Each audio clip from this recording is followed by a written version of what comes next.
Hello, everyone, and welcome back to this week's episode of the Opposition Report. Today, I'm joined by Neil, who covers Stevenage. Neil, how are we doing today? I'm very well, Ryan. How are yourself? Yeah, not too bad, thank you. Coming off a bit of a negative one over the weekend in the Cup, but looking to bounce back for league action on Thursday night. How did Stevenage get on in the Cup, by the way? Because I'll be honest, I've not seen myself. Um, yeah, not as not as bad as you, or not as shocking as you, Yeah, perhaps, but it was a bad day at the office for Stevenage. It got beat 1-0 at home with Chesterfield. So a lot of rotation, or was it sort of a no, this is the annoying thing about it. It was three changes, and the changes he made were changes you would have expected to see. They were, you know, stand like senior players coming in. It wasn't a sort of a development side of players looking for time. It was more or less the first team squad. So at least we can both say we're yeah, focusing not on the the best, league. not the best, but yeah, we'll concentrate on the league. Apparently. Let's look at your season start because it's been extraordinary, to be honest. You've played 12, won 8, drawn 2, lost 2. You sat in fourth. Very good start. What's gone right so far? I think a lot of it has to go down to the summer, and I think we have to go back to before the season actually started. The summer's recruitment was very impressive. It was very, very impressive. The last season wasn't brilliant. It was Alex Ravel's first season in charge at the club, or first season back in his second spell. He knew what he wanted last season. He didn't quite have the personnel to get it right on the pitch. Just was, and it wasn't bad by any stretch of the imagination, but it was just little bits that needed sorting out, positions that needed strengthening, and types of players to bring in needed to be done. That was done. But I think what really helps, there's two standout performances in that early run. The first one's the opening day of the season away at Blackpool, who at that time we all thought Blackpool were going to be one of the promotion challengers. Stevenage went up there and won 3-2 and were comfortable in the end. And we all came away going, right, okay, we were quietly confident in the summer.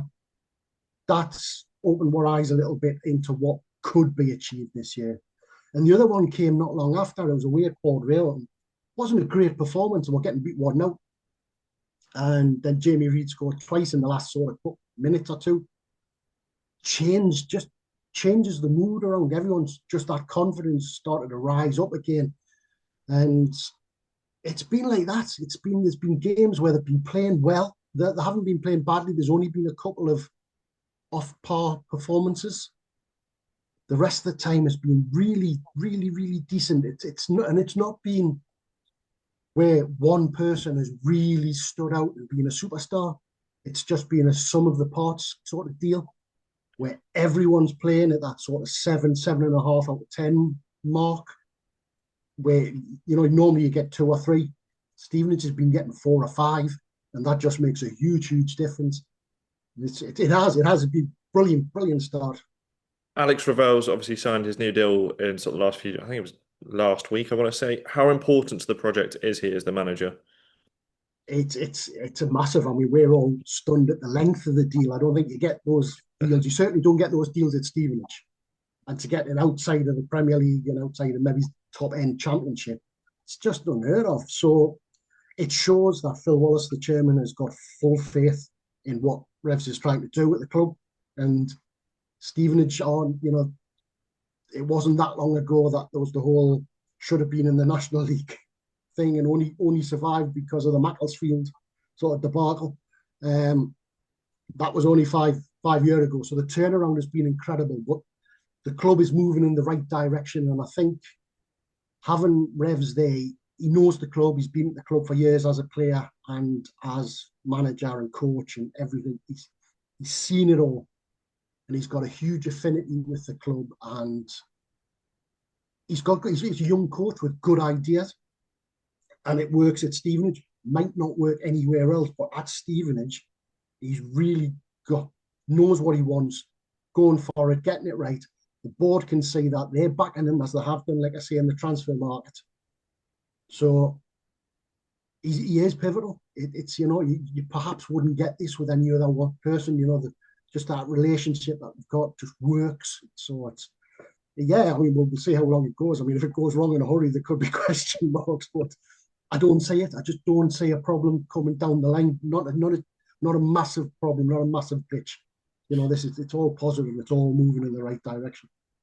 So this season in League One, Stevenage actually have the most goals from set pieces. Is it a major part of how Alex wants to play? Sort of maybe getting the big men forward. I know you've still got Kyle Piergianni. Set pieces, they're a huge part of It Stevenage. is, but I find that I'm surprised at that because it feels like probably every other fan in the country thinks the same, that you just don't score enough from corners and free kicks. It feels like, oh, there's another one that's gone wrong. We're not being attacked on, and yeah, it is a big part of the game. Stevenage have a reputation, and it's undeserved, I think, a reputation of being a long ball and a physical. And when people say a physical side, I think that erring on the dirty side of it, that they're just big, strong lads. They're big, strong lads, and they have, the likes of Carl Piergianni, got Charlie Good alongside him. Lewis Freestone, who was at Cheltenham, he's been playing left back. He's a centre half by trade, but he's been playing left back. He's another big lad, and then you've got others who can mix it in there as well, who like to do the hard work and get stuck in. So it is a big part of the game, but Stevenage are a lot more than just like a one-trick pony, certainly these days. This question's slightly on the negative side of things, but I was doing a little bit of research about the fixtures so far, and I was looking into your record against the current League One top 10, not necessarily the top 10 that everyone thinks it should be. They've won one, drew two, lost two against the top 10. Do you think the start of the season maybe had been down to maybe a slightly kinder fixture list, or would you disagree with that? It's been levelled. It has been levelled against the club. I'd argue slightly against it. I know what people are saying. I understand that. But I also think if you look at the games itself, the two defeats were to Huddersfield away and Lincoln away. Difficult places. Huddersfield had a 5 minutes. Yeah, Huddersfield had a 5 minute spell in that game where if Stevenage had seen that out, they would have come away with a 0-0 draw. And that's the way the match would have went. It would have finished 0-0. It was, that was Huddersfield had a lot of chances, but they weren't taking them, and not clear cut chances. So I think that one just slipped them by, and it was a bit similar at Lincoln. Lincoln were the better team on the day. Lincoln have been the best team that I've seen so far this season. Played really, really well. Just completely, the way they played negated everything that Stevenage did well, but it also allowed them to play positively. So I had no complaints about that one up there at Lincoln. But again, it was one moment where ball came into the box and they just didn't clear it properly and didn't do their jobs in defence. Had a little switch off and got punished. And that was it. Otherwise, again, you'd have been talking about a 0-0 draw away from home at Lincoln. And then you've beaten Luton, drew against Bradford, deservedly beat Luton. Game against Bradford could have gone either way. The draw was a fair result. Both sides were going hammer and tongs to get the winner, and both had good spells in the game. So as much as I get the argument to say that hasn't been, big clubs, like I say, they went to Blackpool and won when nobody knew. So on that day, it was a level playing field, and you expected Blackpool on the opening day of the season at home to batter Stevenage. That would have been, nobody would have, been surprised at that, but they didn't. Obviously, since then we've learned that that's maybe not the case. But yeah, I mean, they went to Wimbledon. They haven't played Wimbledon in the league yet, but they went to Wimbledon in the Virtu Trophy and absolutely played them off the park. So there's 1-5-1 that day, and again, it was, you can argue that's the Virtu Trophy, but it was, Still a good it's performance. those sort of things. Yeah, well, it wasn't. That was a bit of a change side. I think we 9-10 changes that game. So there's a lot of positives, and I think the home form's been key. The home form's been key. We played really well until Chesterfield. Um, Only Bradford had stopped them winning. Even the Virtu Trophy, two Virtu Trophy games at home, they were victories as well. So it was nobody's scoring much at the Lamex as well. Away from home, been some good performances, but they haven't, as you would expect, they're having to go away and dig out results, which is perfectly fine. And it'll be the same on Thursday. They'll come to Reading and really just make it hard for you and try and defend but for Stevenage, a club of Stevenage's size as well, every club's bigger. I mean, there's not many who are have a budget as small as Stevenage or a small, passionately support a club, but a small supporter club got a low average attendance in comparison with so many. Look at like Bradford, for example, with 25,000 in Valley Parade. It's chalk and cheese. So Stevenages are not only mixing it with these guys, they're actually going above and beyond them. So it you can argue both ways for that argument, I think. I suppose there's always the argument as well of you can only beat what's in front of you, and Stevenage have proven time and time again they can do that this season. I guess the question on a lot of League One fans' lips is, can you maintain the start? Do you think that playoffs is now the aim, or is it still sort of that top half, maybe between 12th to 6th, or is it automatic promotion? What's kind of the aim, do you think, for Stevenage? I think if you talk to the fans, there's some would be quite happy with top half, but I think the points they've got in the bag already tend to suggest that they're going to finish top half. Regardless, it's going to take a major collapse for that not to happen.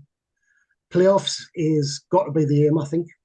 I think it's got to be the aim. They weren't a million miles away in the first season up in League One under Steve Evans. Dropped tailed away at the end of that season, didn't get there. I think this season they're in a far better position to challenge. Automatics will be tough. Automatics will be really, really tough because there are some good teams in there who will get stronger as the years go on. By the time January comes on, you can expect the likes of Plymouth and Luton and Bolton and all these clubs to really throw money at the thing and try and get there. But Stevenage have got that buffer on them. So I think if you aim for the playoffs, I mean, aim for automatics, definitely. I would aim for automatics. And if you fall short, you're in the playoffs. But yeah, I think reality is getting the playoffs. And that is more than possible, I think. There's, like I say, I don't see a major collapse coming from Stevenage. There'll be bumps in the road, like Alex Ravel has said, but it's you just feel well, this team is such a solid team and has got strength in depth that I think surprises people. So it's just whether or not they can maintain it.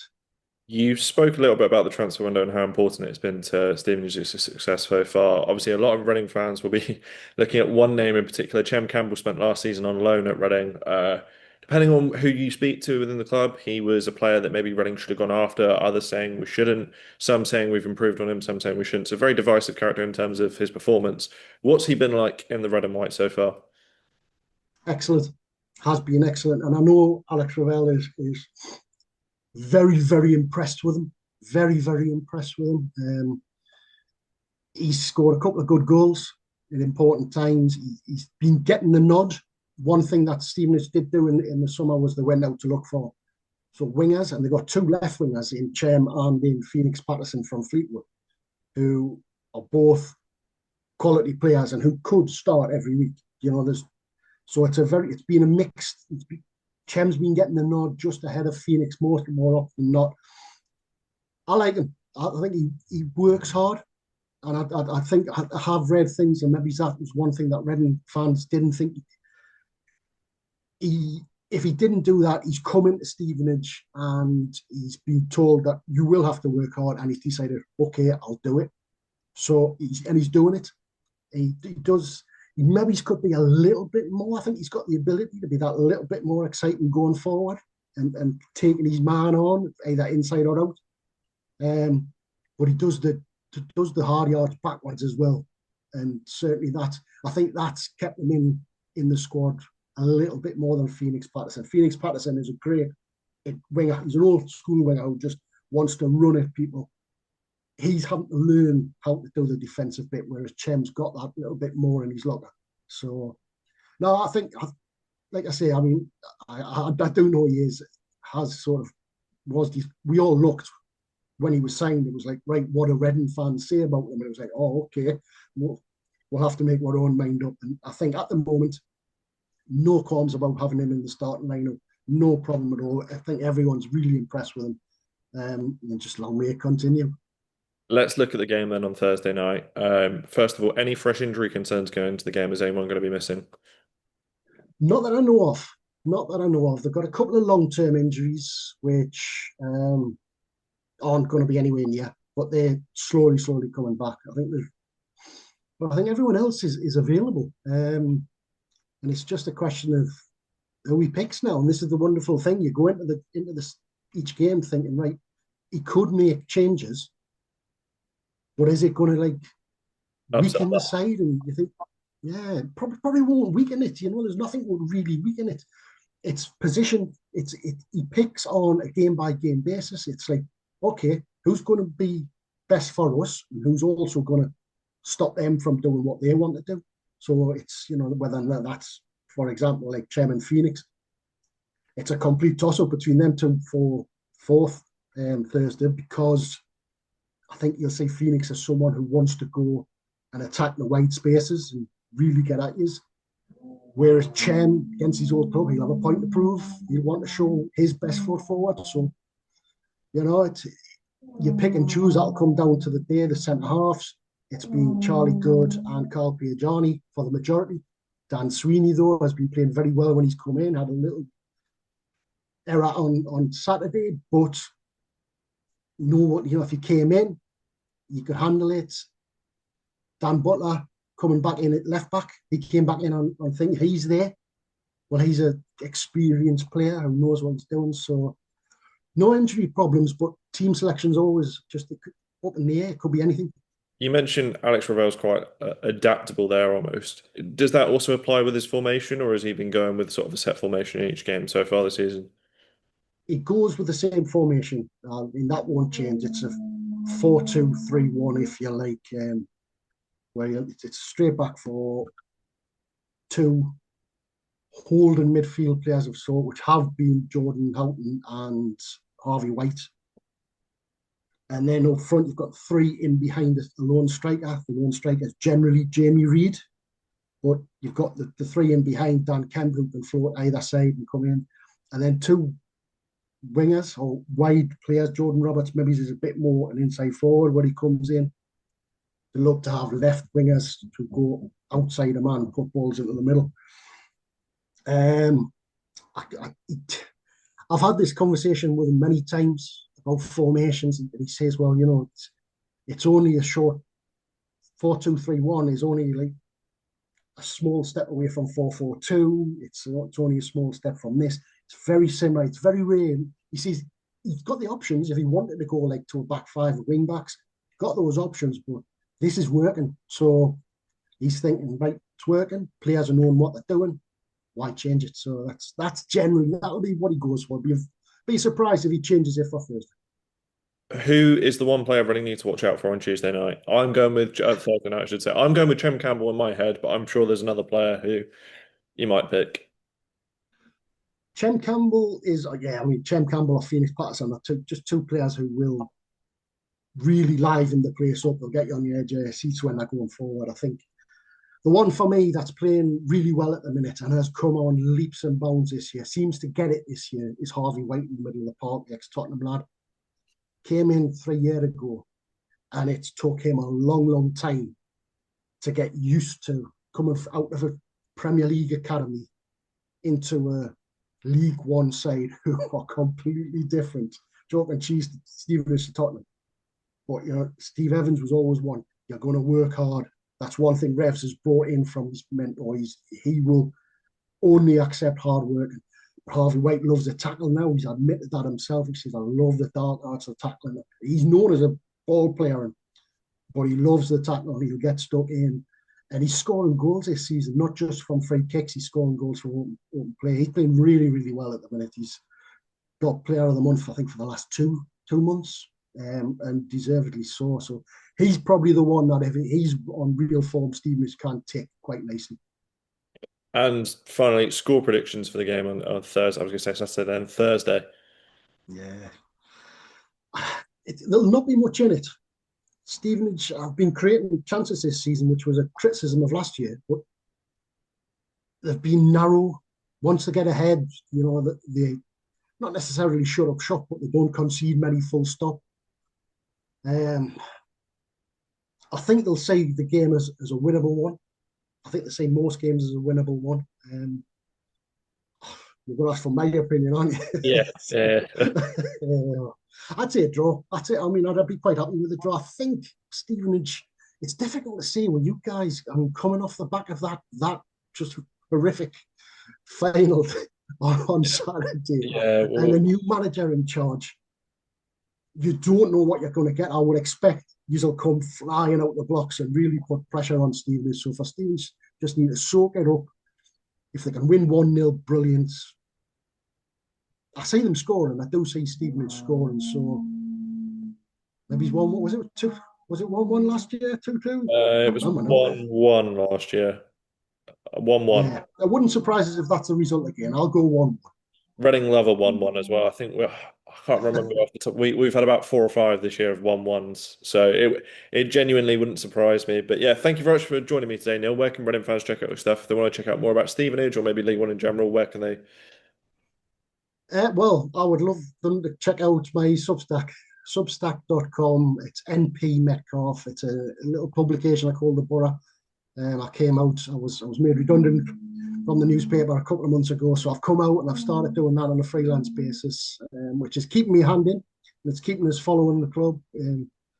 I didn't want to let it go. I'd put in a lot of hard yards to try and build the club up in the paper, and I want to continue that, especially when it's such a good start to the season. I'm not letting that go after all the rubbish I've seen for years gone by. So yeah, anyone who wants to check out Substack, the subscription there will be most appreciated. We'll leave a link to it in the description below as well. But yeah, thank you very much for joining me today, Neil. You come to the game on Thursday? Certainly am. I shall be there. We Yes, shall hoping see the you there. gods.